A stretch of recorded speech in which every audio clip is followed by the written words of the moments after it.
Hola y bienvenidos a otro nuevo episodio de Expedientes Roleros. Hoy, en lugar de contaros una batallita de una partida específica, ver cómo se va desarrollando y cómo termina la cosa por irse a tomar por el culo, tengo tres similares que están ahí tal y eran un poco... las tenía un poco pensadas para hoy. He decidido que voy a dejarlas para la siguiente y hoy vamos a dedicarle... Si lo pienso fríamente, este debería haber sido el primer episodio, pero no lo pensé fríamente, así que este pues lo vamos a dejar el segundo. Pero hoy quiero dedicar un poquito de tiempo a ese aspecto tan mágico que aparece, que se materializa cuando todos nos sentamos alrededor de una mesa y empezamos a hacer esto. ¿Quién me iba a decir a mí que el amigo Kane Anderson iba a liar la que lió en nuestro anterior expediente rolero? Este es el cura, por ahí podéis ver su super 80 en patada, la patada que lo empezó todo. Y pues... no sé, ¿no? Cuando te pones a hacer un personaje de forma aleatoria o cuando te pones a hacer un personaje sabiendo que vas a por una cosa muy específica, nunca sabes más o menos, porque siempre que hago personajes, a no ser que lo esté haciendo por una campaña, intento que los personajes sean todo tiradas aleatorias, a ver qué te toca, a ver qué te sale, a ver qué tal. Te dejo escoger tu nombre, tu sexo, tu edad y a qué te quieres dedicar, pero luego después los números, los puntos que vas a poner de habilidades, siempre me gusta dejarlo a la suerte para ver qué te tiene reservado el destino. Y cuando estás haciendo fichas de estas, hay veces que dices, venga, vamos a hacerlas totalmente aleatorias, no voy a pensar nada, voy a tirar los dados y a ver qué sale, y a tomar por el culo.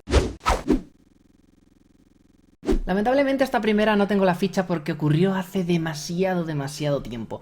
Es una partida que posiblemente fue la primera partida de rol que hice en serio, desde los 14... Llevo jugando a esto del rol, pero era mucho del estilo coger un manual de Dungeons and Dragons o coger cualquier cosa que estuviese a nuestro alcance, coger los arquetipos de personaje y empezar a trabajar una suerte de ficha nuestra en papeles, escribiendo simplemente características, bonos y qué se le daba bien o mal al personaje, pero luego después no seguíamos las pautas del libro, hacíamos nuestro propio sistema y jugábamos con eso, porque lo del libro era muy complicado y como teníamos 14 años, pues que te den un tomazo de 400 páginas para que te pongas a estudiar, pues no es plan, ¿no? Entonces, una de las cosas que más nos gustaban del manual que teníamos a mano era una tabla de 100 cosas positivas, 100 cosas negativas y 100 cosas neutras, que se supone que tu personaje tiraba y le daba una cosilla que podía ser buena, podía ser mala, podía ser neutra. Nosotros le decíamos, venga, una buena, una mala y una neutra. Tirábamos y veíamos qué salía. Estaba jugando con Pedro Alguacil, con mi querido amigo el Gansta, mi querido amigo el Lebrón, el Doctor Negro en el Enigma Maya que podéis ver en este canal, que lleva conmigo jugando, pues eso, prácticamente lleva jugando desde que empecé a los 14 años. Él tendría 15 porque me saca uno. Y recuerdo un personaje que estuvimos como cerca de un año y medio con él, que fue maravilloso. O sea, no recuerdo su nombre, tristemente no recuerdo su nombre, pero fue maravilloso, maravillosísimo. Estábamos con un sistema en el que podías escoger entre una serie de razas bastante extensas y había una que era muy grande. No eran gigantes, pero sí eran tamaño un orco muy grande, los orcos más grandes, los semi-orcos más grandes que puedes encontrar en Pathfinder o en Dungeons and Dragons. Entonces, estábamos con este señor, le habíamos puesto ya la fuerza y todo el rollo este, y teníamos que tirar eso que le daba ese puntito de sabor a los personajes para ver qué le tocaba. En bueno, le tocó que su personaje era muy refinado, pero claro, era un gigante, entonces tampoco era algo que pudiese usar porque pues era un gigante muy refinado, pero no dejaba de ser un gigante, asustaba a la gente, no podía entrar, no podía tal y no sé cuántos. En intermedio, le tocó que tenía una mirada perturbadora, que podía ser tanto usarlo como su beneficio como usarlo contra su beneficio, porque siempre que entrábamos en un sitio, siempre que estábamos esperando en una posada, siempre que estábamos ante un rey o algo, el otro estaba mirando así y se le ponían los ojos perturbadores a mirar y miraba a todo el mundo de forma súper extraña. Entonces yo empezaba a tirar dados era el máster obviamente porque era el único que tenía ganas de leer, empezaba a tirar dados y si salía una serie de números era como que el otro se había ofendido porque el otro lo estaba mirando mal y parecía que le estaba tirando los trastos o algo por el estilo. Y más de una vez tuvieron que sacar las armas y liarse a toñas porque la mirada perturbadora de Pedro el gigante pues no les dejaba en paz. Pero lo mejor de todo es que era una raza súper orgullosa, era una raza muy beligerante, muy guerrera, que no se comía mierda de nadie, por eso eran los más grandes, eran los más fuertes, eran los más orgullosos. Y la tirada y la tirada de lo que era negativo para él era que era enano. Entonces era un gigante súper orgulloso, súper fuerte, pero era enano. Y echamos los cálculos y un enano, lo que para nosotros sería un enano, con las medidas de ellos, sería como 1,40, entre 1,40 y 1,50. Él dijo, pues 1,50 porque 1,50. Entonces, el personaje medía 1,50, pero para compensar porque estaba completamente fuera de la realidad y no quería aceptar que era un mierdas pequeñito y era la desgracia de su raza y todo el rollo este, para no aceptarlo, en la primera partida se fue un herrero y le dijo, hazme, por favor, el casco con los cuernos más grandes que puedas. Y se pasó todas las campañas que jugamos con él con un casco que prácticamente no podía entrar por las puertas de lo grandes que eran los cuernos. Y llegó un momento en el que subió tanto su atributo de fuerza que ya no llevaba armas. Lo único que hacía era como un toro cargar con el casco. Entonces pues... ahí estaba. El gigante con la mirada perturbadora enano, con un casco que no podía entrar por las puertas, bajito y fuerte, grueso como un tocón, que directamente, pues, cuando le decías cualquier cosa, cargaba contra ti con el casco y la ira y el peso de 100 soles. En el segundo tampoco tengo la ficha porque las hicimos online y aunque me gustaría pedírselas a la gente, creo que las borramos porque fue una partida del año pasado. Estábamos jugando a Aquelarre. Aquelarre es un juego que... se basa en una edad media, alta edad media, baja edad media y un módulo que te lo adapta al Renacimiento, pero más o menos eso, estamos hablando de, pues podríamos coger los años 1000, 1100, 1200, 1300, 1400, 1500 ya arañando mucho a la superficie. Aquelarre se basa en demonios, en brujas, en cultos paganos, en función de las partes de España donde estés hay una serie de fes u otras y cuando haces un personaje tienes que escoger la religión a la que pertenece un personaje. Dada la época es algo bastante importante, entonces pues tienes cristianos, moros y judíos, pero luego después puedes tener un morisco porque está en un determinado punto en el que tiene que estar medio converso porque si no le echan, porque... es muy complicado y no me quiero meter ahora a hablar de tecnicismos históricos, pero digamos que en determinadas ciudades, sobre todo al sur de España, por Al-Ándalus, Granada, todo el rollo este, a medida que vas avanzando, vas retrocediendo en este periodo histórico, en función de lo que creyeses, de dónde lo creyeses y de cómo procesas esa fe, podías acabar en una hoguera. Entonces había que tener ahí un poquito de cuidado. Los jugadores que pusieron esta partida les llamo Priscila del Mar Cantábrico. Fue una partida cojonuda. De nuevo, estábamos haciendo todos los personajes tirando dados. Los personajes estaban empezando a salir y uno de ellos había tenido un padre que era clérigo, que lo había tenido con una monja de otro sitio y como no podían hacer nada y habían tenido un hijo ilegítimo, pues se lo quedó el cura, el clérigo, el monje, no recuerdo qué había dicho que era su padre, y como que, ay, pobre huerfanito, pero en realidad era hijo del otro. Entonces el niño había crecido y él se sentía también parte del clero, se vestía como un monje y hablaba como un monje y leía como un monje, pero no era un monje, era que se lo habría creído el chaval porque había vivido en una burbuja toda su vida y estaba completamente ido de la puta cabeza. Luego después, como no tenía suficiente dinero, se hizo pescador. Entonces, pues tenía su nave, el tío se montaba en su nave, se iba y pescaba cosas. Y pues era muy feliz porque pescaba cosas. Entonces, esto está muy bien hasta que los del resto del grupo se juntaron y se encontraron con el clérigo que iban a tener ahí una campaña en la zona del Mar Cantábrico. El problema de esto es que uno de ellos era judío, era médico, tenía un esclavo y el esclavo era morisco, había venido del sur y... pues por unas cosas y otras, resulta que en una tabla del 1 al 100 en el que aquí se mezclan las cosas buenas, las cosas neutras y las cosas malas, tanto nuestro querido amigo el moro como nuestro querido amigo el judío eran los dos sodomitas, eran los dos gays. Entonces, pues en la época estaba muy mal visto, pero como el otro no podía hablar porque era un esclavo, pues el judío se ponía ahí a lo suyo y nadie le podía decir nada.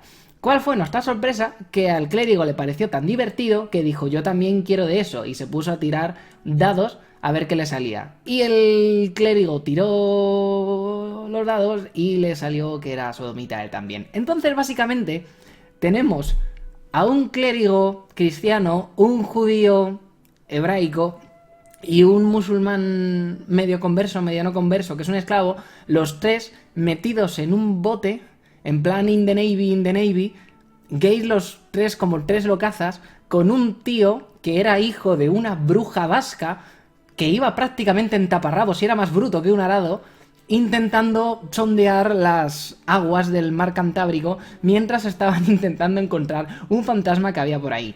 Lo más gracioso de todo esto es que el musulmán, como no estaba, como era esclavo, todo el mundo lo odiaba, le daban por culo por las noches y no podía decir nada y no tenía nada para poder defenderse, dijo, mira, voy a tirar 2 veces más porque necesito algo bueno que tenga mi personaje. Una cosa, algo bueno que sea nuestro personaje.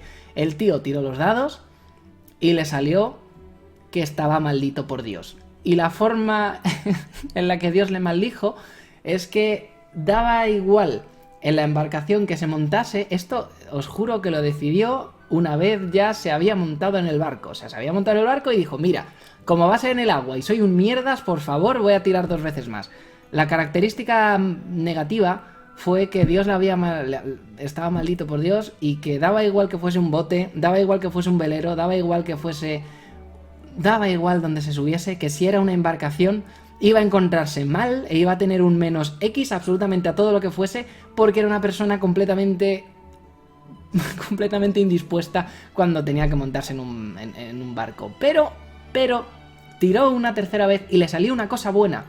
Le salió una cosa buena que era que por parte de madre le había llegado un talismán que guardaba un poder de un tier muy alto y que él podía utilizar cuando quisiese. Entonces, claro, el tío dijo, oh, Dios mío, un talismán de poder alto, voy a poder hacer no sé qué y tal.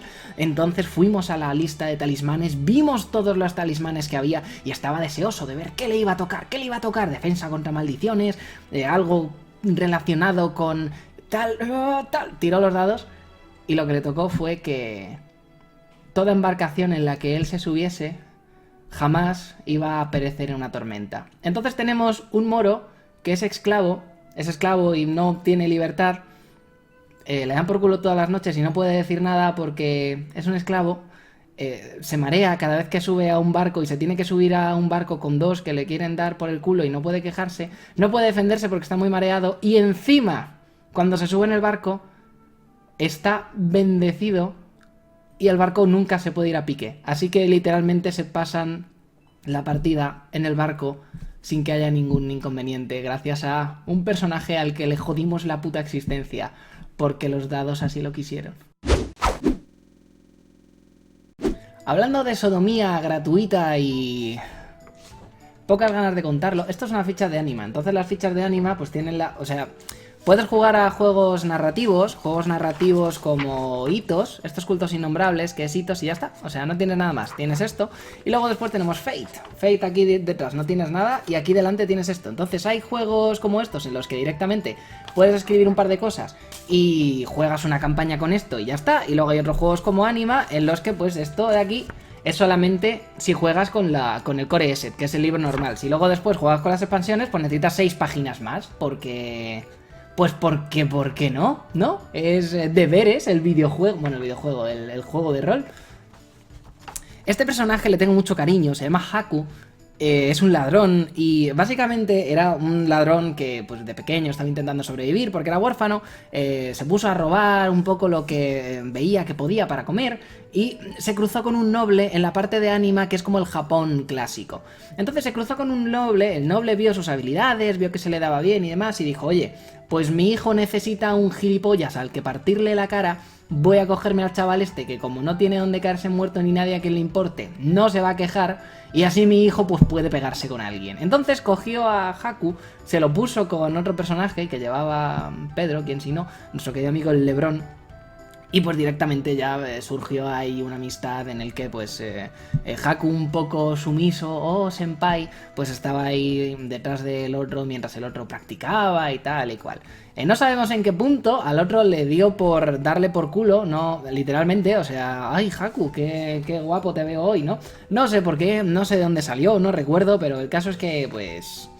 el pobre Haku no podía hacer nada. Lo bueno de este personaje es que lo hicimos en una partida en la que estábamos jugando 3 jugadores. Estábamos yo, el Máster, el burro delante para que no se espante, y luego después 3 jugadores más. Entonces uno de ellos era una especie de guerrero brujo con invocaciones extrañas que iban taparrabos y con tatuajes que cada vez que le veía a alguien la gente salía corriendo. Otro era una bruja que... sí, ya... un chamán y una bruja en Anima que se supone que la magia secreta ya está prohibida. Ya... el que haya jugado Anima sabe que eso es una patraña como vamos. Es la mentira más grande, que la mentira más grande del este. Es como cuando juegas con un Dungeoneer y te dice, no, sí, los personajes en Dungeons and Dragons se hacen en 5 minutos. Digo, sí, por supuesto. Y luego después teníamos a nuestro querido amigo Pedro, que era un samurái súper orgulloso, paladín barra pateaculos, pues que iba por ahí con una nobleza y con un todo que dejaba a todo el mundo frito con su estilo, con su diplomacia y con su resistencia al dolor, que también lo utilizaba a su favor, en plan, pues me pego un cabezazo contra lo que sea para que vean que yo no les tengo miedo, tal y cosas así. No preguntéis, fueron partidas muy irreverentes. En una de ellas... estábamos en un barco volador, no sé si Anima tiene barcos voladores, estábamos en un barco yendo de un sitio a otro y el chamán, que era Muffin, quien si no, estaba a la deriva por ahí y tal y había robado no sé qué, venían unos guardias, les iban a pegar y teníamos 2 opciones. Opción 1, o luchar contra ellos ahí, que no iba a poder salir nada bien porque eran menos y estaban en un barco y había gente que podía ir y pedir refuerzos y tal, o bien pues que la bruja hiciese un super hechizo, los lanzase por ahí fuera de la borda y pues tuviésemos un problema de que todo el mundo se enterase de que la bruja era bruja y pues hubiese ahí alguien de la Inquisición o algo por el estilo que les fuese a joder la existencia. Pues el chamán no se le ocurrió otra cosa que comerse unas hierbas raras que tenía él y decir que se cagaba en el pasillo, pero en plan, toma, para usted. Y le dije, bueno, pues no hay habilidad cagarse, pero tírame un dado del 1 al 100. Y sacó un 100, que es un señor crítico. O sea que se libraron del combate. Pero bueno, estamos hablando de Haku. Lo bueno de Haku es que al final terminó siendo el personaje putita de todo el mundo. Porque este personaje lo hice un poco aleatoriamente para llevarlo yo. Porque como no tenían suficiente pegada, porque eran 2 mágicos y 1 físico y no tenían nadie que fuese de utilidad, dije, vale, voy a hacer un NPC que voy a llevar yo. Y para no joder la partida, voy a hacer que es mudo, y como es mudo no puede decir nada, y como no puede decir nada, nunca puedo deciros, oye, esto yo no lo haría así, o hay algo más allá, o tal. Nunca voy a poder usar mis conocimientos de máster para que la cosa siga adelante, porque Haku, que es el personaje que yo llevo, es mudo, así que no pasa nada. El problema de Haku es que era muy guapo, había salido con una belleza fuera de este mundo. Entonces llegamos a una ciudad y alguien tenía que enamorarse de alguien y apareció la jefa, la hija del jefe de los comerciantes, se enamoró de Haku, se lo quería tirar y pues los otros personajes dijeron, sí, claro, si esta es, o sea, vete que tenemos que entrar a robar al jefe. Y pues Haku no podía decir nada porque era mudo. Y otras veces se iba a dormir con su senpai y se escuchaban como ruidos y nadie sabía qué era lo que pasaba, y al día siguiente se levantaba con una cara así como regular. Y otras veces la bruja se aburría también y dice, oye, pues me lo vas a dejar esta noche. Y lo peor es que Haku no podía hacer nada para evitarlo porque no se lo podía decir a nadie. Cada vez que veo esta ficha me da una penita, pobre.